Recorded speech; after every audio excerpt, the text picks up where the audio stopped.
Hi guys, and welcome to smART, the show where we investigate art. Today we're in Ballymena with the N-GAGE Start 360 group, and we're going to be talking about blacksmiths.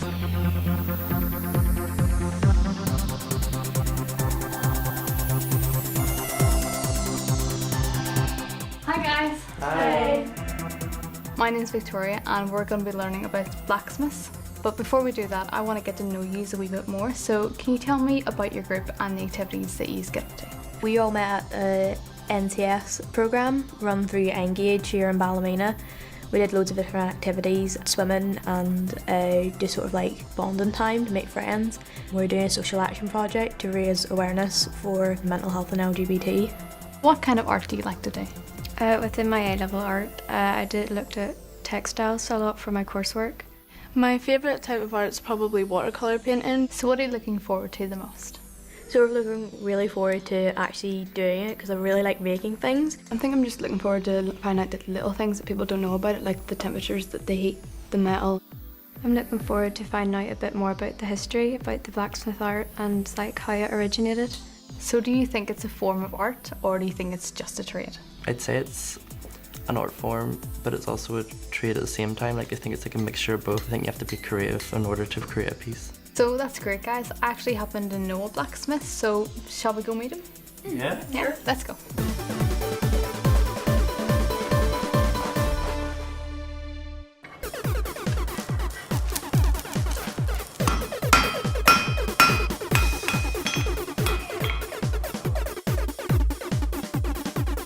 So guys, this is Eamonn and he's going to be teaching us all about blacksmiths today, but before we do that, I know you have a few questions for him, so what's your first question? Can you tell us about the history of blacksmithing?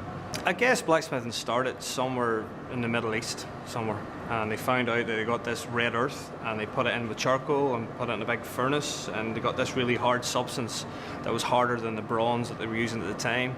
I guess it was used to start off with for tools for farming, and then it went on to weaponry and armour and stuff like that there, and it evolved from there. So what are the most common things made by the process of blacksmith today? It tends to be bespoke iron gates and railings and designer maker stuff that, you know, somebody's commissioned for them to make this one-off and unique. Or like myself, I also make art and sculpture and public artworks and pieces for your home. Are there any famous examples of it in Northern Ireland? If you think about it really, probably one of the most famous bits of blacksmithing that came out in Northern Ireland could well be the Titanic. Because you had all those sheets of metal which were riveted together. They weren't welded, they were riveted. So that's quite a fundamental technique in blacksmithing.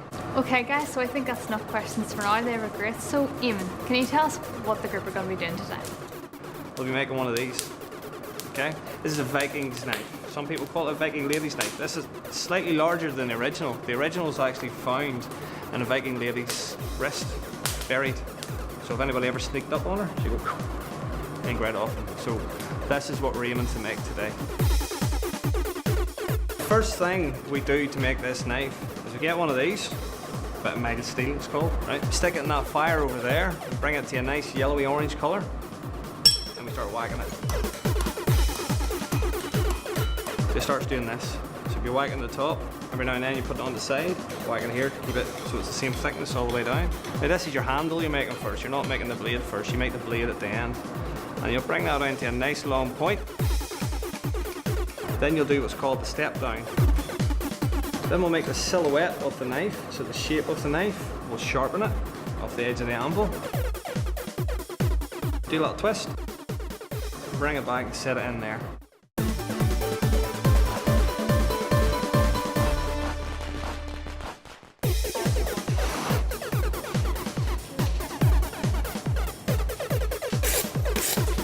Alright, somebody's going to get the bit I'm going to demo with, and everybody else is going to start from here, so you can all pass them out.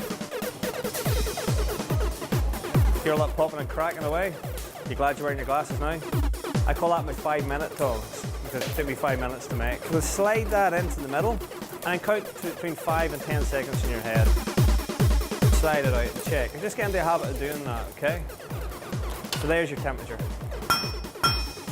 Now you're hammering around there. And then turn on the side and tidy it up. So as I look down that's all the same thickness. I look here and that's getting longer and pointier. find a forge, find your tongs, find your piece of steel, and I'll correct as you go along. Okay, now hit my hand. You've hit my hand once. That's it. That's it. See more puff? Come on, give it a whirly. Oh! Hit there.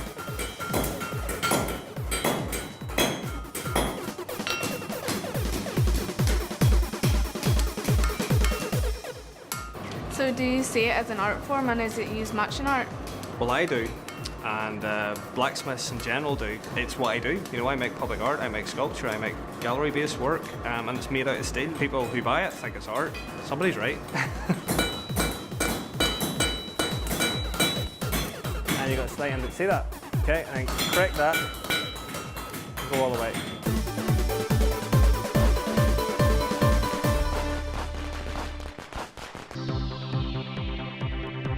We want to make a silhouette of it, so we're going to make it into a vague shape here. So you squeeze that down here, and eventually by correcting it, it ends up being this shape. Steel's got a grain like wood. Okay. Now if I was just to cut, say, instead of a knife, I was making a hook. There's a hook there, right? And there's the grain coming down there like so. Okay. If I was to hang off there, that would crack there, fall off. But that's because I cut it. This way I've forged it in, so the grain kind of follows all the way around and into a nice sharp point. So if I hang on there, so we're going to put a bit of heat here, and then we're going to twist it. If you kept twisting it, and it was too cold, eventually you'll tear it off, just like a piece of clay. Okay, but if it's hot enough, it's soft enough, and you can keep going. Ever since there's been blacksmiths and bees, this is how we protect our steel, okay, from rusting. Beeswax. So you just melt it on, and then it goes hard, and then it protects it from rusting.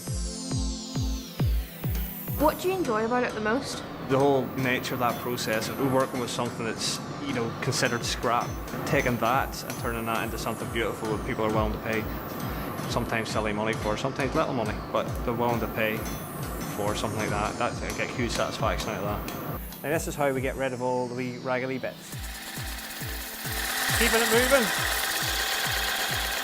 all the way to the edge, and then back again to the thick part. So when you're happy with the shape of it, off, and we'll go over to this one. And then I'll get your edge nice and sharp. Okay, you got that?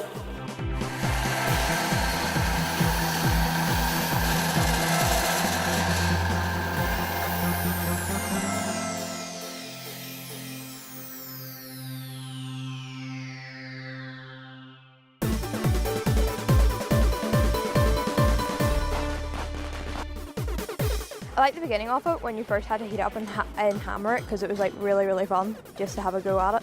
I think what surprised me the most was actually how warm it was when you're at the actual flame, because you're expecting it to be hot, but you're not expecting to be like actually sweating and burning. Like you just have to back away every now and then and actually like drinks lots of water, because you get dehydrated really quickly. I'm more sort of hands-on when it comes to doing things, so it's really fun. I thought it would be maybe be a bit easier than what it was. I find it very difficult at the minute just to get the shape and to use the hammer and hit the right places. But it was satisfying, you know, you get something out of it in the end, and it's worth the hard work. Well, that's all from us at smART today. If you're interested in finding out any more information about blacksmith, try searching online for any classes or workshops in your local area. Thanks for watching, and remember, keep on investigating.